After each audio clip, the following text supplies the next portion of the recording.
तभी आला जमी खल्क, और या अल्लाह मैं आपसे सवाल करता हूँ आपके उस कुदरत के जरिए से कि तमाम मखलूक के ऊपर आपकी कुदरत है, वअस्अलुका बिरहमतिका अल्लती वसिअत कुल्ल शै, और आपकी उस रहमत के जरिए से मैं दुआ करता हूँ कि जो बहुत वसी है, हर चीज़ आपकी रहमत के अंदर है। ये जो दुआ की हाथ उठाए है, इसी दौरान देखा कि पीछे से एक आदमी आ रहा है और उसके हाथ में नेज़ा है।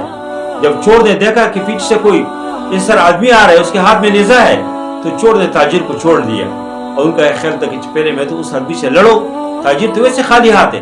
लेकिन जब उस तरफ मुतवज्जे हो गए तो उसने नेज़ा उठाया और उस चोर को कत्ल किया और उसको गिराया। और फिर वो आदमी उसी ताजिर के पास आ गया और कहा कि मैं फरिश्ता हूँ। और फिर जिक्र किया कि जब एक बार आपने दुआ की तो आसमान के एक दरवाजा खुल जाते, उसकी आवाज़ें हमने सुन ली। फिर दूसरी बार दुआ की, दूसरी दरवाज़ा, फिर तीसरे दरवाजे में जिब्रील अलैहिस्सलाम निकल आए और उसने कहा कि